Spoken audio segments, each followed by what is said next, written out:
바로 시작하겠습니다. 먼저 스포르팅 CP와 챙스토호바의 경기를 분석해 보도록 하겠습니다. 포르투갈 1부 1위의 스포르팅입니다. 1차전에서는 라코프와 1대1로 무승부를 기록했지만 주포 역할을 해줄 지오케레스가 8분 만에 퇴장당했으니 참작의 여지가 있는 편입니다.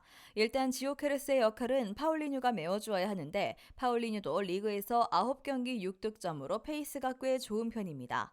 일단 스포르팅이 유로파리그 내에서도 70%가 넘는 빡센 슈팅을 기록하고 있으나 공격력 누수는 크게 없는 셈입니다. 결장자는 지오케레스 선수가 결장할 것으로 보입니다. 폴란드 1부 4위의 라코프입니다. 리그에서는 상당히 기대 득점을 올리면서 몰아치는 운영에 능한 편입니다. 다만 유럽 대항전에서는 철저하게 언더독 운영을 하는 편이고요. 다만 UCL 예선부터 스테이지가 올라갈수록 선제 실점 빈도가 높아 끌려다니는 양상이 짙게 나타나고 있는 상황입니다. 득점력이 유럽 대항전에서는 기복이 심한 라포크 입장에서는 선제 실점을 먼저 한다는 것 자체가 달갑지 않습니다. 결장자는 그리스 키에비츠, 스바르나스, 로페즈, 지볼린스키 선수가 결장할 것으로 보입니다. 스포르팅의 우세가 유력할 것입니다. 주포의 역할을 대신 해줄 만한 선수는 충분히 클래스를 보여주고 있는 상황이고요. 애초에 공격에서의 시스템이 좋아 박스 안에서의 영향력이 매우 뛰어난 편이기도 합니다. 라코프 입장에서는 지속적으로 유럽 대항전에서 선제 실점이 나오고 있는데 득점력 기복이 심해서 이 실점 자체가 치명적일 것입니다.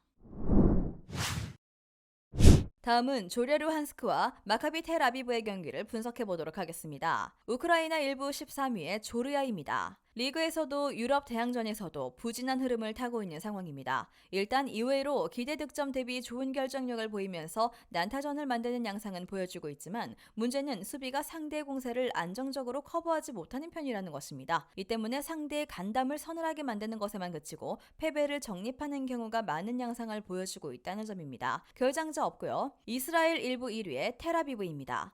텔아비브도 제법 뒷심은 약한 편입니다. 리그에서는 두 골밖에 허용하지 않아서 티가 잘 안 나지만 그 두 골도 모두 후반에 허용했고 UECL에서는 이 양상이 조금 더 두드러지게 드러나는 편입니다. 다만 브레이다블릭전에서 3대0으로 일찌감치 앞서가면서 이 단점을 줄이는 등 화력으로 상대를 누르는 양상은 잘 보여주는 편이기도 합니다. 결장자 없고요. 양팀이 뒷심이라는 면에서 별로 좋은 양상은 아닙니다. 다만 이 상황에서 수비적으로 안정감을 덜 보여주는 쪽은 조르야라서 홈팀의 승리를 기대하기에는 어려울 듯합니다. 텔아비브가 유리한 상황으로 보이는 매치입니다. 2.5버 양상은 기대를 해볼 수 있을 것으로 보입니다. 다음은 클럽 브류헤와 루가노의 경기를 분석해 보도록 하겠습니다. 벨기에 1부 7위의 클럽 브류헤입니다. 일단 자신들이 주도권을 잡기 위해서 적극적으로 나서는 편이라서 실점 위험을 지니는 편입니다. 다만 홈에서의 득점력은 기본적으로 괜찮은 편인데 실점이 매 경기 나오고 있지만 이를 커버하고 남을 화력을 투사하면서 리그 홈 무패를 달리고 있는 상태입니다. 사실 루가노를 상대로 화력전으로 가더라도 꿀릴 이유는 없는데 이유는 루가노 항목에서 서술하겠습니다. 결장자는 사베, 탈비, 브루시크, 베르만트 선수가 결장할 것으로 보입니다. 스위스 1부 6위의 루가노입니다. 루가노는 원정에서의 실점 통제가 잘 안 되는 편입니다. 사실은 리그에서도 상위권 팀을 상대로는 재미를 본 적이 거의 없기도 합니다. 그래도 홈에서는 실점을 최소화하면서 무승부라도 건지는 편이나 원정에서는 매 경기 3실점 이상을 허용하면서 전력 한계를 느끼는 편이죠. 그나마 상대가 공격적으로 갔을 때 틈을 노리면 무기력하게 물러나지 않는 편입니다. 결장자는 두레르, 발렌수엘라, 알리세다, 오시그웨, 사이피, 셀라 선수가 결장할 것으로 보입니다. 승부의 추는 클럽 브리에 쪽이 잡을 가능성이 높습니다. 일단 루가노가 원정에서의 실점 통제가 잘 안 되는 편이고 특히 상위 전력을 상대로는 크게 재미를 본 적이 없습니다. 클럽 브리회가 활약전으로 가더라도 꿀릴 것은 없습니다. 두 팀이 서로 공격적인 플레이를 펼치는 편이라 2.5버 양상이 유력할 것입니다.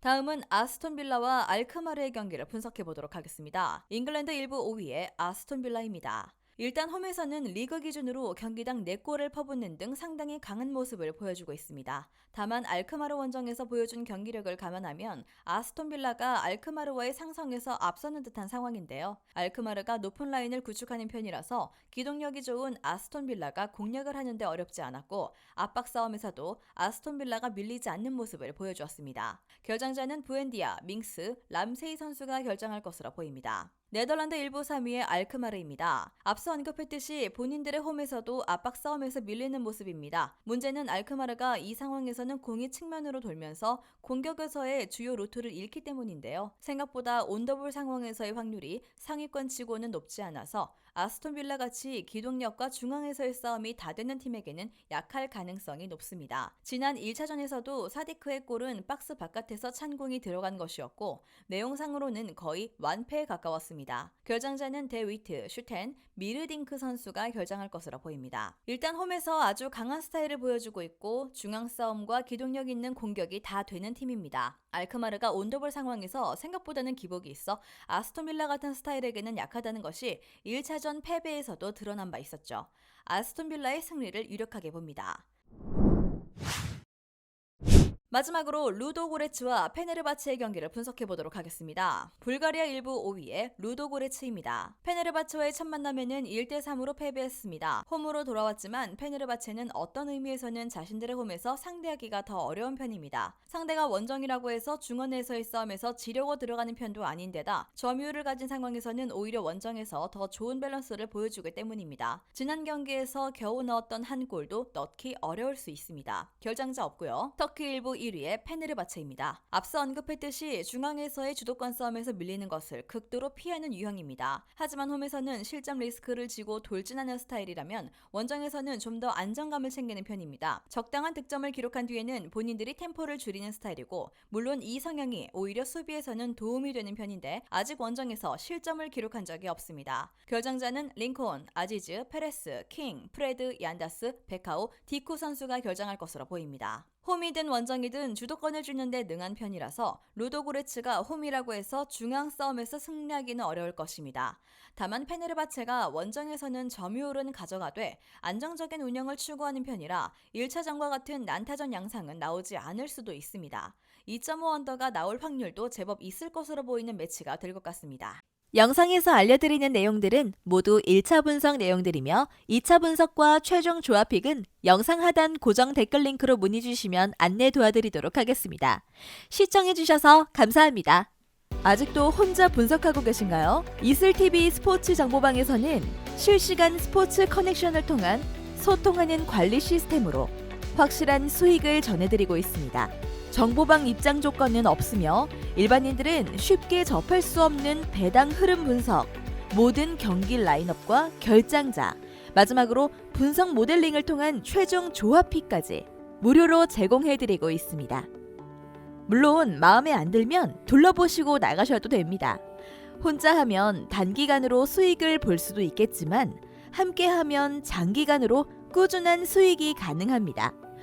정보방 무료 참여하시고 꾸준한 수익을 원하시는 분들은 영상 고정 댓글 링크로 문의 주시면 안내 도와드리겠습니다. 늦지 않았습니다. 함께 합시다.